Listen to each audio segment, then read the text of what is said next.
Bienvenidos a una nueva edición de Historias que hicieron la historia. El éxito y la repercusión de este ciclo nos ha impulsado para seguir adelante con el mismo, hasta que obviamente usted determine que esto no debe ser así. Es inagotable la cantidad de testimonios que van surgiendo día a día y se nutren estos testimonios con personajes de todos los niveles. Hoy vamos a tener con nosotros a Ramón Landajo. Para muchos un nombre que no dice nada, para otros un nombre que se inscribe en la historia del movimiento nacional justicialista, del peronismo y fundamentalmente de la vida de Juan Domingo Perón. Ramón Landajo fue uno de los hombres que lo acompañó en el exilio a Juan Domingo Perón y, según él mismo cuenta, era el hijo que Perón no tuvo. Creo que su testimonio es rico en sí mismo. Vamos a tener dos partes, en dos partes vamos a tener el testimonio de él. El primero es el que ya le ofrecemos.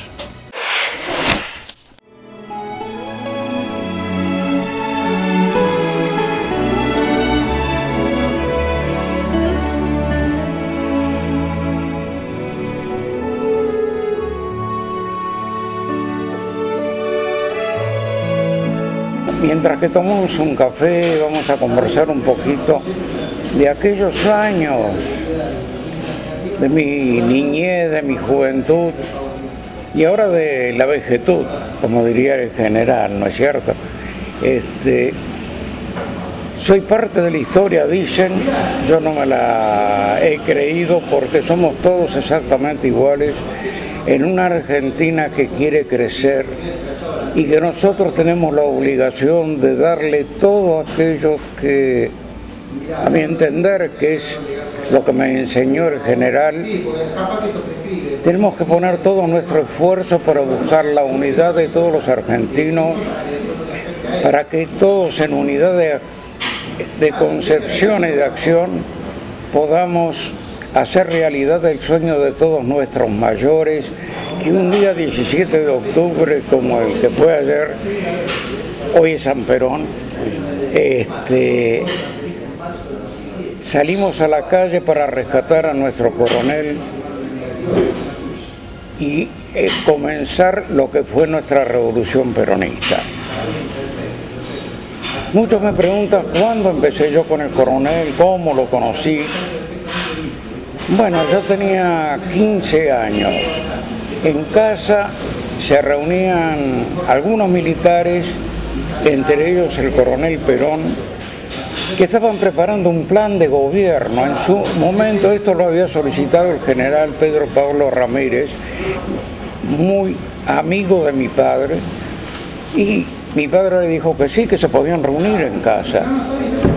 Bueno, ellos venían, trabajaban, hacían sus cosas y un día me vieron a mí escribir a máquina, que escribía bastante bien, me había sacado un premio en las academias Pitman y recuerdo que viene el coronel González, que era uno que estaba en el grupo, y me da un manuscrito para copiar. Yo lo copio rápidamente, no me interesaba lo que decía. No, porque me quería ir, yo con 15 años quería salir de casa, quería ir al club a nadar, aunque nadaba muy mal, pero flotaba. Y después que vieron todo eso, el que se acercó era el coronel Perón, cuyos primos hermanos estaban trabajando con mi padre en el consultorio dental, ellos eran dentistas también. Y me vio y me dijo: hijo, qué bien que escribe a máquina. ¿Dónde aprendió? Me empezó a dar un halago personal, porque lógicamente detrás de eso venía algo. Y lo que venía era que él, a partir de ese momento, me dio todos sus manuscritos para que yo se los pasara a máquina. Eso fue en el año 1943, en vísperas de esos meses que eran los preparativos para la revolución del 4 de junio. De todos esos documentos, yo recuerdo uno que me quedó bien grabado porque lo tuve que hacer como 20 veces porque lo corregían cada rato y yo no me imaginaba que iba a ser tan importante. A la mañana siguiente, 4 de junio de 1943, en la radio, mi padre todo contento, emocionado, yo lo escucho, y escucho la proclama de la revolución del 4 de junio. Venimos a terminar con el fraude, la venalidad y la corrupción. Eso que podría estar en el día de hoy, venimos a terminar con el fraude, con la venalidad y la corrupción, ya estaba ya en el 43, porque es uno de los sellos característicos de la República Argentina, de nuestra política. Y bueno, lo copié y luego me quedó grabado en el corazón, porque lo escuché por la radio y después estaba en todos lados con afiches que decía, venimos a hacer esto. Bueno, yo creo que no se hizo nada de todo aquello porque después de nuestro gobierno del 46, que fueron las elecciones más limpias, se han repetido gobiernos con fraude, hubo venalidad y hubo corrupción. Gobiernos militares y gobiernos civiles. Pero estamos en el día de hoy. Y yo recuerdo el pasado.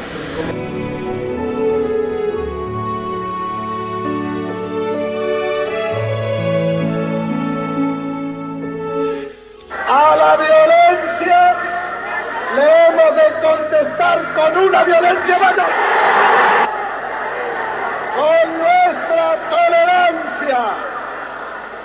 Con nuestra tolerancia exagerada, nos hemos ganado el derecho de reprimirlo violentamente.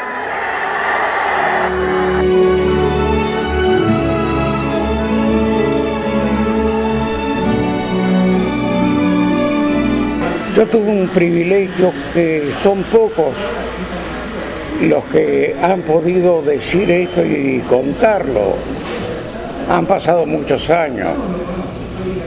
Yo conocía a María Eva Duarte mucho antes que el coronel Perón. Iba a Radio Belgrano porque me gustaba la radio y ahí en la mesa de café donde tratábamos de ver si podíamos lograr algo, conocí a una actriz que era maravillosa, ¿no? Que estaba ahí peleando. Y recuerdo, ahí estaba Blanquita del Prado, estaba Francisco de Paula, Ernesto Raquén, bueno, una cantidad de... Y un director artístico que tenía Radio Belgrano, de María, ¿no? Y después también Pablo Valle, que eran los hombres que estaban manejando la radio de Yankelevich. Y bueno, bajaban, me miraban, nunca me dieron nada, pero sí yo conocí ese privilegio que pocos han tenido de conocer a María Eva Duarte. Después en el tiempo Evita Perón. Pero la conocí en esos días que ella también quería ser cantante de tango. Y entonces Mauri Rubinstein, que era uno de los integrantes de la mesa, le dijo, bueno, ¿por qué no vas a lo de mi hermano, a Luis Rubinstein, que tenía una academia en la calle Corrientes y Callao? Se llamaba Paddy y enseñaba canto por correspondencia, ¿no? Era rápido. Y bueno, y yo la acompañaba, o sea, desde Entre Ríos y Belgrano nos íbamos caminando porque ella estaba galgueando, no tenía plata, y yo también, yo era un pibe de 15 años que tenía sueños de actor, sueños de cantor, pero exactamente igual que Evita, teníamos un toscano en la oreja. Bueno, vocalizábamos ahí en la academia de Luis Rubinstein. Luego hacíamos un poco de vocalización con el piano donde estaba, recuerdo, se llamaba Chiavetti, que era un buen pianista que estaba ahí, era el que pasaba todas las piezas, y el hermano de Luis Rubinstein Randall, luego se lo conocía así por ese seudónimo como autor. Bueno, era el que grababa porque tenían un estudio de radio para pasar en media hora por Radio del Pueblo a aquellos alumnos, que era un gancho para tener más alumnos. Bueno, eso, ahí conviví un tiempo con Evita, que ella corría La Coneja, ¿no?, en una pensión de la calle Sarmiento, detrás de donde hoy está el Teatro San Martín. En ese momento también estaba el viejo Teatro San Martín. Y acá algo curioso, la habitación, porque eran 3 en la habitación, y me contaba después con el tiempo quién fue una de sus compañeras de esa pensión donde corrían La Coneja, donde tomaban mate cocido calentado en un calentador de esos de gran metal. Bueno, ella fue con el tiempo mi compañera, mi esposa, Lina Bardo. Y bueno, ella me contaba todo aquello que habían vivido en aquellos días en que soñaban para llegar al estrellato, llegar al cine o al teatro. No había televisión, había radio, cine y teatro. Y me contaba las penurias de Evita, porque eran 3 mujeres que estaban ahí en esa pensión. Si no llegaban la plata de lo que tenían que pagar ese día, les decían que no podían entrar a la pieza. Era la época difícil de una Argentina que hoy posiblemente estén con esas vicisitudes muchas mujeres que llegan a la capital con un sueño y que no pueden pagar la pensión.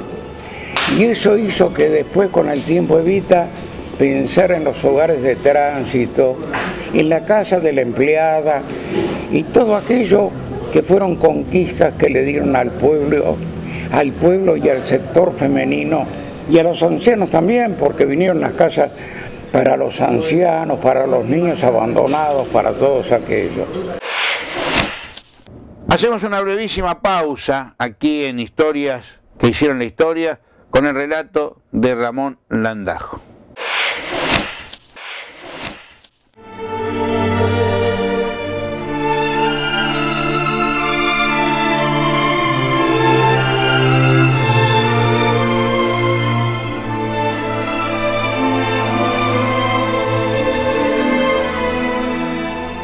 En 1943 se produce la revolución del 4 de junio. Bueno, el coronel Perón, mi amigo, y prácticamente era un compinche, era el que me llevaba a la cancha de fútbol, que me llevaba al cine, porque él había enviudado y no había encontrado a nadie todavía. Y me acuerdo que me decía: ay, fíjese, porque nunca me tuteó. Me trataba de usted exactamente igual que yo lo trataba a él, con todo respeto. Me decía: hijo, le puedo decir mi hijo porque yo me casé con Potota en el año 1928. Usted nació en el 28. Entonces, ¿quién nos dice que usted hubiera podido ser hijo mío? No sería usted, pero sería otro de su edad. Y hoy yo lo veo a usted y siento ese sentimiento prácticamente de padre, porque usted me ha agarrado el corazón. Yo decía que me lo contaba un poco para halagarme, sabiendo que yo le hacía los trabajos a máquina, que le escribía. Y bueno, yo lo acompañé en ese tiempo con una admiración que me permite decir hoy que yo fui el primer peronista, porque él todavía no lo era, pese a ser fan de Domingo Perón. Bueno, compartimos muchas horas. En aquellos tiempos yo le iba a ver a al Ministerio de Guerra primero, en Viamonte y Callao, hasta que hubo un conflicto con los trabajadores y los empresarios, y el general Farrell lo llamó y le dijo: el destino que le quiere dar el presidente, que era el general Ramírez, es que vaya a la Dirección Nacional de Trabajo. Ese era el objetivo que tenía Juan Domingo Perón, ir a tomar contacto con el pueblo, con los trabajadores, con los humildes, con los olvidados, los abandonados. Y ahí empezó nuestra historia, la historia grande, porque yo me acompañaba a la Dirección Nacional del Trabajo, donde él un día, cuando va, me llevó a mí, también lo llevó al coronel Mercante, que era prácticamente su mano derecha, y al capitán Russo, en ese momento teniente primero. Y cuando llegó ahí, lo primero que dijo, bueno, esto es una casa, un depósito de ratas, porque era el viejo edificio del Club del Progreso, ahí en la calle Victoria, hoy Hipólito Yrigoyen. Hago un poco de memoria y recuerdo que fui a su despacho, era un despacho humilde, por ahí tengo la fotografía todavía, que lo muestra al lado de esos colaboradores que tuvo, que él agarró y dijo, ¿quiénes son mis colaboradores? ¿Quiénes son los hombres que tengo acá? Por ejemplo, en estadística, ¿quién está? Y ahí aparece un español, un grande, un catalán, Figuerola, que es el hombre que lo impactó realmente, porque le empezó a contar su historia Figuerola, por qué estaba en la República Argentina, por qué había venido, y él le dijo, pero ¿usted dónde estaba en España? Y dice, yo fui el creador del Ministerio de Trabajo para Primo de Rivera, dice, pero me vine a la Argentina y el general estaba, quería saber por qué había elegido la Argentina, dice, porque aquí no estaba tan metida la iglesia en ese momento, y yo podía venir con quien en ese momento era mi pareja, que era la esposa del director del Ministerio de Trabajo de España. Era una aventura de él que se vino y acá formó un hogar con ella, y acá fue adelante. ¿Y dónde le dieron el trabajo? Se lo dieron ahí precisamente en la Dirección Nacional de Trabajo, que era la especialidad de él. Y ahí, entonces, después de hablar con Perón, Perón le contó su proyecto y le dijo, bueno, pero dígame una cosa, Figueroa, ¿qué es lo que hay que hacer acá? Dijo, un Ministerio de Trabajo. Y él dijo, bueno, métale, hágame un memorándum, ¿quién colabora con usted? Y en ese momento colaboraban con el general, el hermano del coronel Mercante, después Julio Maestre Wilkinson, el doctor Tilly, y ahí a la semana se presentó Figueroa y le presentó el proyecto con todos los puntos que él consideraba que tenían que tener en cuenta para crear un ministerio. Lo vio Perón y dijo, no, vamos a crear una secretaría.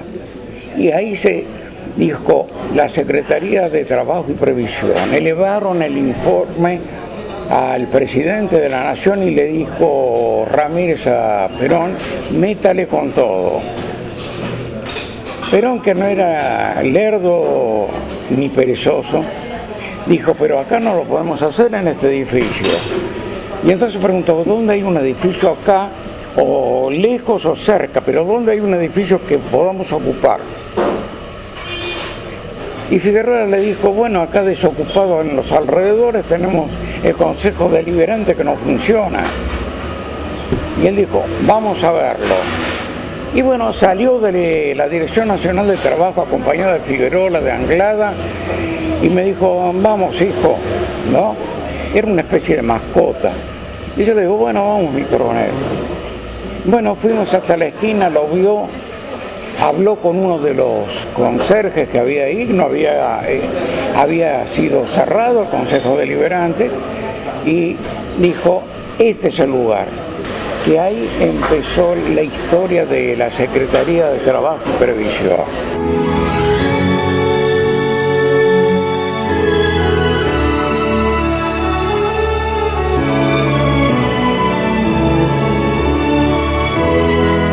Él dijo, lo primero que hay que lograr es tener vivienda para los trabajadores. Para que tengan una vivienda tienen que tener un salario digno, tienen que tener condiciones de trabajo humanas.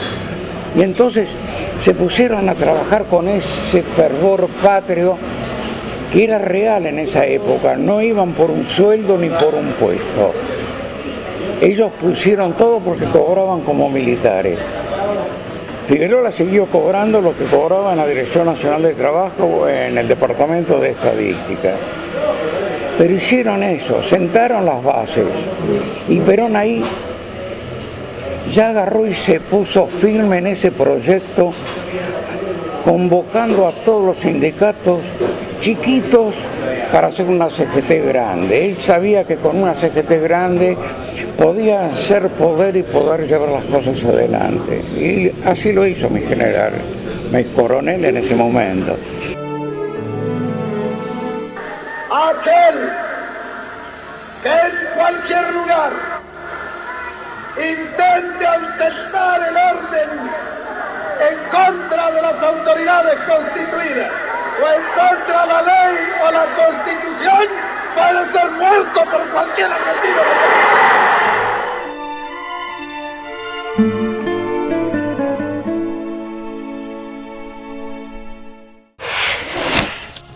Bien, esto ha sido todo por hoy. Nos reencontramos la semana próxima aquí en Historias que hicieron la historia.